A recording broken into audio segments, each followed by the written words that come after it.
নমস্কার বন্ধুরা, সকালবেলা জলখাবারে একঘেয়ে রুটি বা পরোটা খেতে ইচ্ছা না করলে 1 কাপ কাঁচা চাল দিয়ে এরকম টেস্টি একটি রেসিপি তৈরি করে নিতে পারেন। বাড়ির সকলেই কিন্তু ভীষণ পছন্দ করে খাবে, আর সকালবেলা কিন্তু একদম ঝটপট হয়ে যায়, খেতেও কিন্তু দুর্দান্ত হয়। তাহলে চলুন দেখে নিই রেসিপিটি তৈরি করার জন্য। দেখুন, এখানে আমি 1 কাপ আতপ চাল নিয়েছি। আতপ চালটা কিন্তু ভালো করে ধুয়ে তারপরে 2 ঘন্টার জন্য জলে ভিজিয়ে রেখেছিলাম। এখানে আপনারা নর্মাল চালও নিতে পারেন, ভাতের চাল, তবে সেটা একটু ভিজতে সময় লাগবে। 3 থেকে 4 ঘন্টা সময় লাগবে ভিজতে এরকমভাবে। দেখুন, জলটা ফেলে দিয়ে একটা মিক্সিং জারের মধ্যে দিয়ে দিলাম, আর এখানে দিয়ে দিচ্ছি হাফ কাপের থেকে একটু কম জল দিয়ে এটা কিন্তু একদম মিহি করে বেটে নিতে হবে। দেখুন, বেটে নেওয়া হয়ে গেছে। এবার এর জন্য একটা তড়কা তৈরি করে নেব। তার জন্য কড়াইতে দিয়ে দিচ্ছি 1 চা চামচ তেল, খুবই সামান্য তেল দিচ্ছি। তেলটা গরম হয়ে যাওয়ার পর দিয়ে দিলাম হাফ টি স্পুন গোটা জিরে, দিয়ে দেবো হাফ টি স্পুন কালো সর্ষে, দিয়ে দিচ্ছি 1 চামচ সাদা তিল। এখানে সাদা তিল যদি না থাকে আপনাদের কাছে তাহলে স্কিপ করতে পারেন। আর দিয়ে দিচ্ছি কারি পাতা, 4-5টা কারি পাতা একটু কুচি করে নিয়েছি। তবে গ্যাসের ফ্লেম কিন্তু একদম লোতে রেখেই কিন্তু সমস্ত কিছু দিতে হবে, না হলে কিন্তু এগুলো পুড়ে গেলে খেতে মোটেও ভালো লাগবে না। আর দিয়ে দিলাম 2টো কাঁচা লঙ্কা কুচি। এবার এর মধ্যে দিয়ে দিচ্ছি একটা মিডিয়াম সাইজের পেঁয়াজ কুচি। পেঁয়াজটা কিন্তু একদম মিহি করে কুচানো রয়েছে।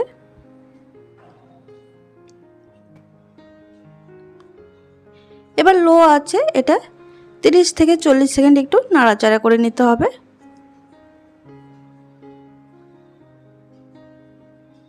তারপরে দিয়ে দিচ্ছি এখানে আমি একটা একদম ছোট সাইজের গাজর গ্রেট করে নিয়েছি, আর দিয়ে দিচ্ছি একটা ছোট সাইজের টমেটো কুচি, দানাগুলো ফেলে দিয়েছি। দিয়ে দিচ্ছি খুবই সামান্য নুন। এবার এগুলো একটু লো আছে 1 মিনিট একটু নাড়াচাড়া করে নেব।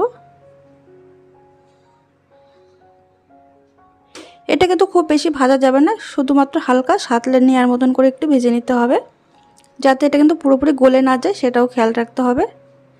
দেখুন, 1 মিনিট একটু লো আছে নাড়াচাড়া করে নেওয়ার পর যখন এরকম হয়ে যাবে, তারপরে এটা ঠান্ডা হওয়ার পরে কিন্তু এই যে চালটা বেটে রেখেছিলাম সেই মিশ্রণের মধ্যে কিন্তু আমি দিয়ে দিচ্ছি। এবার এটা খুব ভালো করে মিশিয়ে নিচ্ছি।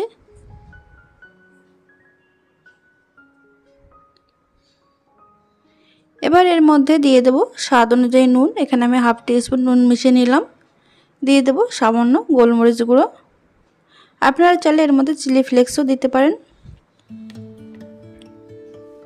আর দিয়ে দিচ্ছি কিছুটা পরিমাণে ধনেপাতা কুচি। ধনেপাতা কুচিটা কিন্তু মিহি করে কুচিয়ে দিতে হবে। এবার এই সমস্ত কিছু কিন্তু খুব ভালো করে আবারও মিশিয়ে নিতে হবে। দেখুন, ব্যাটারটা একটু গাঢ় মনে হচ্ছে, এর মধ্যে আমি আরও কিছুটা জল মিশিয়ে নিচ্ছি। এখানে আমি 3 টেবিল চামচ মতন জল মিশিয়ে নিচ্ছি। এর মধ্যে আমি 1 চামচ বেসন মিশিয়েছি, সেটা কোনো কারণে হয়তো ভিডিওতে দেখানো হয়নি বা ক্যামেরাটা অফ করা ছিল। আপনারা এর মধ্যে 1 চামচ যদি বেসন মিশিয়ে নিন তাহলে কিন্তু এই যে টেক্সচারটা কিন্তু খুব সুন্দর আসবে, আর এর কালারটা কিন্তু খুব ভালো আসবে। দেখুন, এখানে ফ্রাই প্যান বসিয়েছি। প্যানটা ভালোভাবে গরম করে নেওয়ার পর গ্যাসের ফ্লেম মিডিয়ামে রেখে, লো টু মিডিয়ামে রেখে সামান্য একটু তেল দিয়ে এইভাবে ব্যাটারটা দিয়ে দিচ্ছি।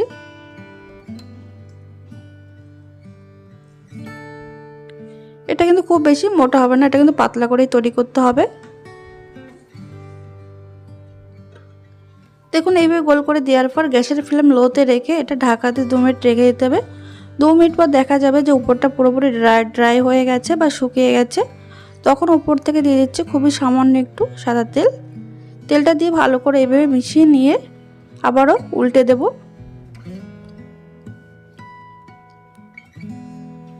এইভাবে উল্টে পাল্টে দুপাশে কিন্তু হালকা একটু লালচে করে ভেজে নিতে হবে।